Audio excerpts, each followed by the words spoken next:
Audio Jungle.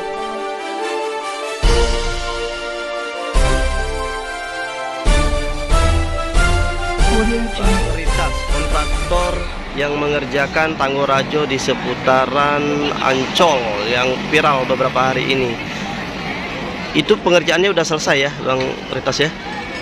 Sudah Selesai. Nah, rencana itu akan dialihkan kemana, Pak? sesuai dengan rencanaan kemarin, karena itu mungkin terlalu tinggi dari rumah pejabat Polda, itu dipindahkan ke arah arah ke laut ya. Arah ke laut ya. Jauh dari rumah Polda. Jadi menyambung yang lama juga sebenarnya. Kalau dulu ke kiri, sekarang disambung ke kanan. Oh, berarti pindahin ke buntut istilahnya ya? Nah, dulu kenapa Pak salah membangun ya? Sebenarnya kalau saya melihat itu memang masuk di dalam dalam rencana untuk mengganti kios-kios yang lama dulu. Memang tinggal kalau melihat dari struktur bangunan lama itu ada overstack. Tapi pembangunan yang Abang kerjakan itu tidak salah ya? Benar itu titiknya ya? Titiknya benar. Titiknya benar ya? Ya, berarti tidak bisa disalahkan kontraktor ya? Terus nanti akan dipindahkan itu yang memindahkan lagi siapa tuh ini? Tergantung pemerintah. Oh, bukan dikembalikan lagi ke kontraktor ini ya? Udah selesai ya? Dikembalikan pemerintah. Dikembalikan. Jelas bangunannya dibuka, barangnya masih utuh, atapnya masih utuh, lantainya masih utuh. Tinggal lagi dipindahkan ke sebelah lah istilahnya ya. Tapi bukan kita yang mengerjain, Bang Ritas ya? Belum tentu. Belum tentu. Memang sifatnya itu mungkin tanpa lelang, tanpa tender bisa saja, karena untuk konstruksinya kita masih punya orang-orang untuk bisa bekerja. Ya.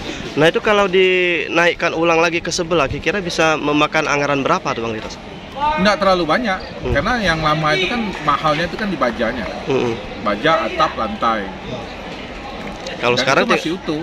Kalau sekarang tinggal pengerjaan berarti ya? Ya, tinggal upah untuk pemindahan itu saja. Berapa kira-kira anggarannya itu, Pak? Saya rasa cuma upah ya. Upah ya? Upah kerja. Ada 50 juta, Pak? Lebih lah. Lebih ya? Kerjanya bisa makan waktu hampir sebulan sampai 2 bulan lah. Oh, berarti bisa menganggarkan dana di atas 100 ya? Lebih kurang ya. Lebih kurang ya? Tapi itu PU lah ini. Saya tidak bisa menganggarkan seperti apa, karena itu kan upahnya per kilo. Tapi perkiraan lah ya, kira-kira ya. Proyek 2 miliar yang sempat viral beberapa minggu yang lalu yang dibongkar oleh Dinas PUPR. Padahal proyek ini baru selesai pengerjaannya. Diduga proyek ini mengganggu kenyamanan dari pejabat petinggi Polda Jambi dan belakangan dibantah oleh Gubernur Jambi Al-Haris. Menurut Al-Haris bahwa bangunan tersebut tidak sesuai penempatannya dan tidak ada intervensi dalam pembongkaran tersebut, katanya. Banyak pihak yang menyayangkan pernyataan gubernur ini karena seyogyanya proyek sebesar itu tentunya ada perencanaannya dan sisi manfaatnya untuk masyarakat.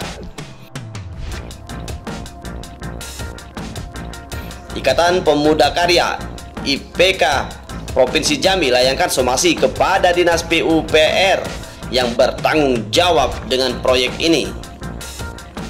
Ketua IPK Provinsi Jambi mengatakan, kami akan pertanyakan apa dan kenapa ini dibongkar. Kami minta diusut tuntas, katanya.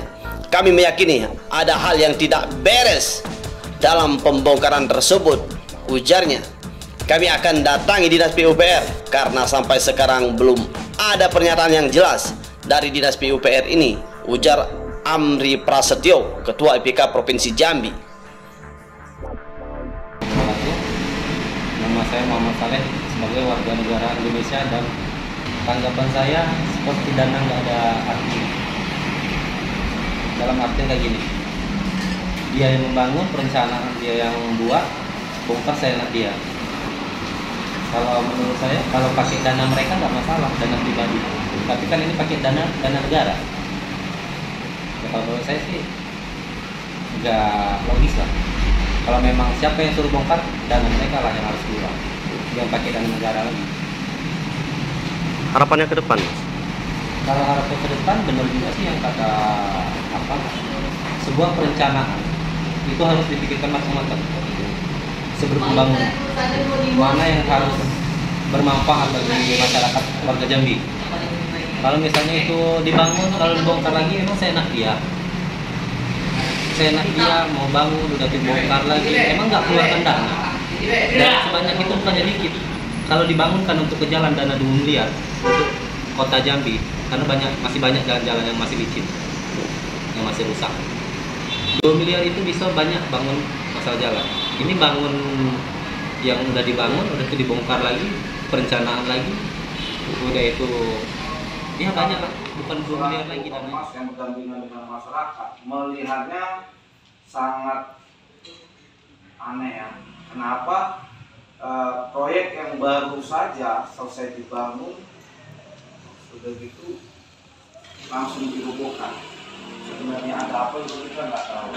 Tapi pada dasarnya proyek-proyek yang di pemerintah biasanya sebelum menegakkan pekerjaan pasti sudah dicek kebenarannya, letaknya, apanya dan sebagainya. Nah, tapi tiba-tiba ini dibongkar dengan alasan salah letak. Sementara proyek itu nilainya 2 miliar. Gitu. Jadi kami selaku masyarakat di Provinsi Jambi ini sebenarnya ada apa antara ketua PU memprihatin masalah anggaran yang dikeluarkan, yang lumayannya begitu, yang biayanya lumayan besar. Sedangkan kita di masa COVID ini lagi ingin pemulihan ekonomi dengan mengangkat pelaku-pelaku pedagang usaha UMKM termasuklah di Tanggorajo. Jadi anggaran dipakai 2 miliar tadi untuk pembangunan di Tanggorajo tadi seakan sia-sia. Kita kalau masalah teknik mungkin yang pemerintah terkait sudah paham kelayakan baik dari potensi maupun akan terjadinya gimana sebab ke depan. Jadi yang kami ingin tanyakan sebenarnya kepada pemerintah, dengan anggaran 2 miliar tadi tentunya kan memakai duit rakyat yang dianggarkan melalui paripurna DPRD provinsi. Dan kami sebagai masyarakat, apakah dengan 2 miliar itu bisa dianggap sia-sia atau solusinya gimana? Tentunya nanti setelah dibongkar itu kan pakai biaya. Terus biayanya dari mana? Biayanya apakah memakai APBD juga dari pemerintah? Karena pemerintah yang dipakai itu pastinya dari rakyat yang diputuskan oleh DPR sebagai pengawal pekerjaan. Kami minta pemerintah dan DPR juga harus bersikap dalam kegiatan proyek di Tanggorajo. Kami mewakili rakyat lah, khususnya dari sipil dan Provinsi Jambi. Kami mohon jangan ada lagi kegiatan-kegiatan seperti ini memubazirkan anggaran yang ada. Lumayan biayanya 2 miliar. Itu aja. Kira-kira apa yang akan dilakukan teman-teman IPK ke depannya terhadap proyek ini? Apakah ada aksi atau apa? Ya, untuk awal kita mungkin melalui media ini nantinya kita hanya mempertanyakan dan menyurati dari Dinas PU untuk gimana klasifikasinya. Namun kedepannya apabila tidak ada jawaban ataupun panggilan dari Dinas PU untuk kami khususnya IPK untuk mediasi, ya mungkin kami akan turun ke lapangan mempertanyakan permasalahan yang di Tanggorajo itu. Apakah ada indikasi korupsi menurut kawan-kawan di proyek tersebut? Kalau menurut analisa kita indikasinya kemungkinan sih ada, cuman kita tidak bisa menyatakan wah itu korupsi, hanya indikasi. Audio Jungle.